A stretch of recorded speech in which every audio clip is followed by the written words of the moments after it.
बार बार date change होने के बाद लोकसभा चुनाव 2024 में नीतीश कुमार की प्रचार गाड़ी अंततः निकल ही गई और रोड से निकली। आज जनसभा थी नीतीश कुमार की, नवादा में पहली जनसभा थी, वारसलीगंज में थी। लेकिन उस जनसभा में ये तो एक न्यूज़ है ही कि इतना लेट क्यों हुआ, बार बार चेंज क्यों हुआ, और वो क्यों गए, वो बाई रोड क्यों गए, हेलीकॉप्टर से क्यों नहीं, वो अलग डिबेट है। लेकिन उससे भी ज़्यादा सबसे इम्पॉर्टेंट जो आज की जनसभा में दिखा है वो ये है कि वारसलीगंज में जब वो जनसभा कर रहे थे तब अपने भाषण में, उस भाषण को आप सुनिएगा तो उसमें लगभग 50 लोगों का वो नाम लेते हैं, और उस 50 लोगों के नाम में जो नाम मिसिंग है वो सबसे बड़े 3 नाम मिसिंग है। एक, वारसलीगंज से जेडीयू के पूर्व विधायक प्रदीप महतो, उनकी पत्नी का है भी नहीं, वो उस प्रोग्राम में गई तक नहीं है। दूसरा इंपॉर्टेंट नाम जो मिसिंग है वो है नवादा और गोविंदपुर। अपना खुद नवादा में रहती है या अपनी पत्नी को नवादा से लड़ाते हैं, और गोविंदपुर, दोनों पे लगभग 2 दशक से विधायकी का चुनाव बार बार जीत चुके कौशल यादव उस मीटिंग में है ही नहीं। उसके अलावा तीसरा इंपॉर्टेंट नाम एमएलसी, मुख्य प्रवक्ता, जो कहते हैं कि बहुत अच्छे वक्ता हैं और पूर्व मंत्री भी हैं, वो भी उस मंच पे नहीं है, उस प्रोग्राम में नहीं है। जबकि ये लोग नहीं हैं, ये लोग नवादा के ही नेता हैं, इनका नवादा के वोटरों पे पकड़ है, नवादा के वोटरों से ये जीतते हैं चुनाव, लेकिन उसके बावजूद ये तीनों लोग वहाँ पे नहीं है, मंच पे इनका नाम तक नहीं लिया जाता है। और नीतीश कुमार जी लगभग 50 नाम लेते हैं, और उस 50 नाम में जो नाम है वो भी बड़े इंटरेस्टिंग है। मंच के संचालक श्री शैलेंद्र कुमार जी, श्री मृत्युंजय कुमार उर्फ मिट्ठू जी, मुखिया चकवाई,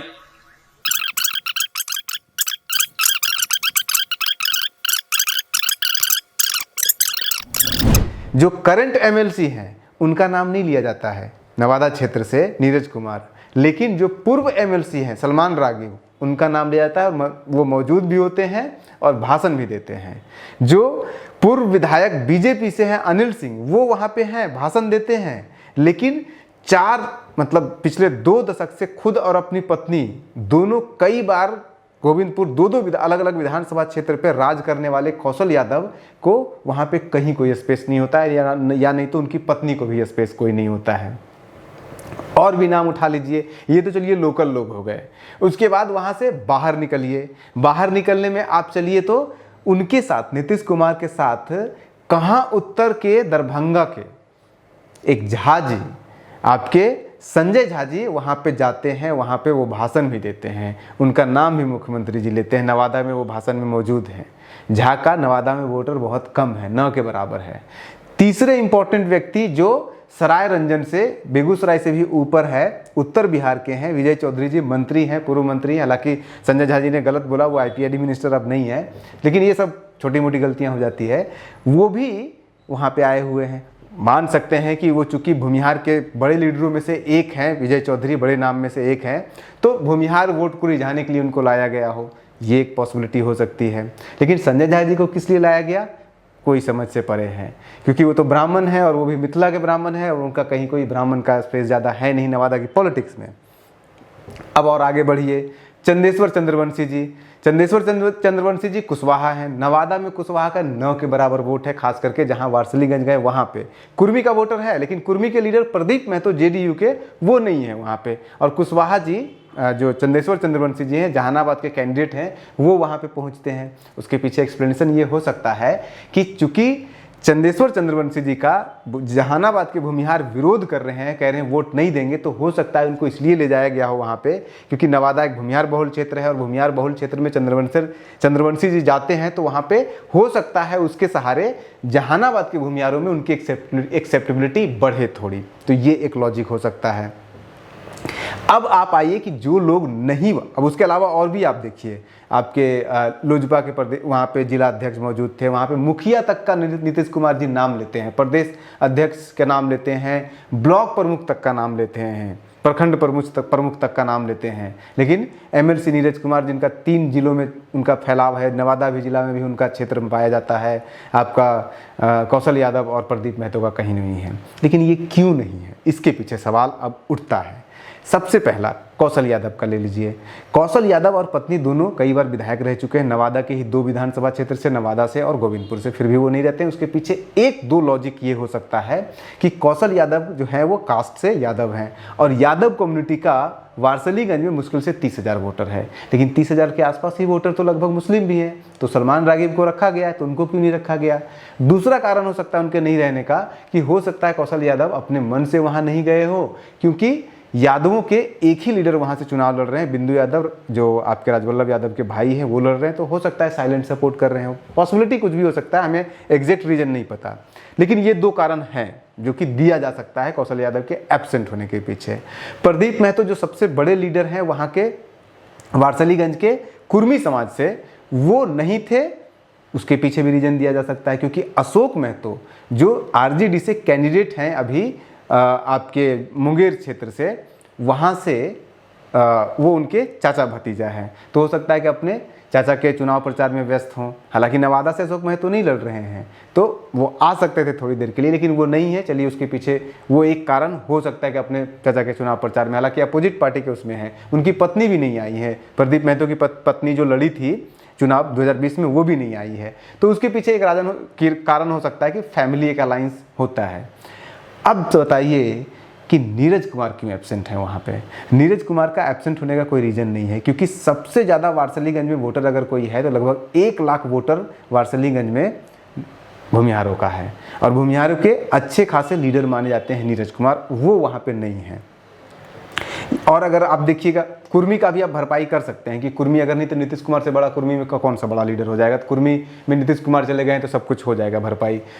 यादव वहाँ पे ज़्यादा है नहीं तो वो भी भरपाई हो जाएगा, लेकिन भूमिहार में उत्तर से आकर के आपके सराय रंजन से आकर के विजय चौधरी हैं, वो आए हुए हैं, लेकिन नीरज कुमार क्यों नहीं आए हुए हैं? इसके पीछे 2-3 कारण हो सकते हैं। कौन सा एग्जैक्ट कारण है कोई नहीं कह सकता है, लेकिन 2-3 जो पॉसिबल रीजन हो सकते हैं उसमें से एक रीजन ये हो सकता है कि हो सकता है कि पार्टी के अंदर, जेडीयू के अंदर नीरज कुमार का लगातार बार कद घट रहा है। इस बार लोग कह रहे थे कि उनको मंत्री बनाया जा सकता है, लेकिन मंत्री अभी बनाया नहीं गया है। सचेतक थे वो भी हट चुके हैं, अभी सचेतक भी नहीं उनको बनाया गया है। तो ये एक कारण हो सकता है कि पार्टी के भीतर उनका कद काठी काटा जा रहा है। दूसरा पॉसिबल कारण ये हो सकता है कि जेडीयू और बीजेपी के बीच में कोऑर्डिनेशन नहीं दिख रहा है इस चुनाव में, साफ साफ वो नज़र आ रहा है, क्योंकि नीतीश कुमार का जो काफिला निकलना था प्रचार, वो बहुत पहले निकलना था, 9 तारीख को ही निकलना था। उनको औरंगाबाद जाना था, गया जाना था, आपका नवादा जाना था, लेकिन वो आज निकला है, 12 तारीख हो चुके हैं। तो कोऑर्डिनेशन की कमी है। तीसरा इंपॉर्टेंट कारण है कि चूंकि कौन किस मीटिंग में आएगा या नहीं आएगा वो तय करते हैं जो कैंडिडेट वहाँ के होते हैं, और कैंडिडेट नवादा के बीजेपी के हैं विवेक ठाकुर।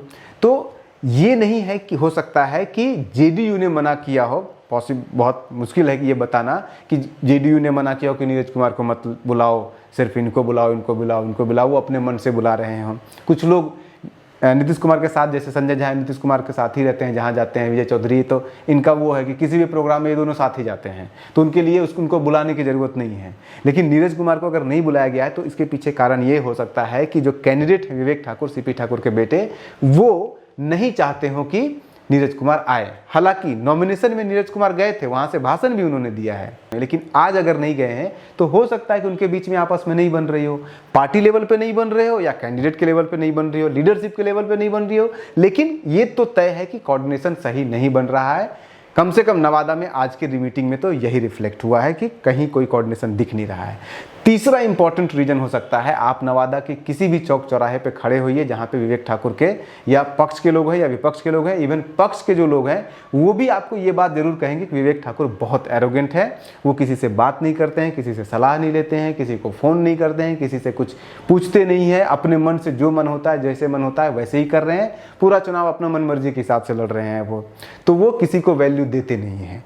ये एक इम्पॉर्टेंट आपको मिलेगा इनसाइट जब आप नवादा के किसी भी क्षेत्र में घूमेंगे। तो हो सकता है कि विवेक ठाकुर नॉमिनेशन में गए होंगे, इनको इंपॉर्टेंस दिया नहीं होगा, इन्होंने कभी कोई संपर्क दोबारा किया नहीं होगा। विवेक ठाकुर ने भी अपना एरोगेंस में कि मैं क्यों जाऊं उसको फोन करने के लिए, मैं क्यों बोलूं उसको किसी कुछ भी करने के लिए।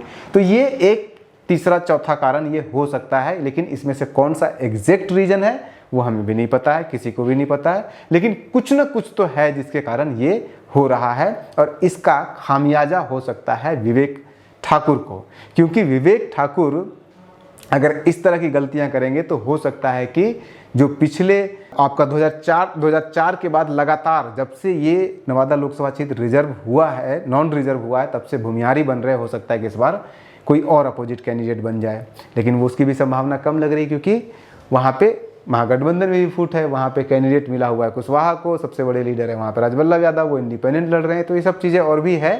फिलहाल आज का वीडियो सिर्फ इस बात पे था कि नीरज कुमार को क्यों नहीं बुलाया गया, कौशल यादव वहाँ पे क्यों नहीं मौजूद थे। कुछ ना कुछ तो खिचड़ी पक रही है, वो क्या पक रही है वो आप तय कीजिए। हमें कुछ इंपॉर्टेंट से इंसाइट देने थे, वो हमने आपको बता दिए। बने रहिए न्यूज हंटर के साथ। नमस्कार।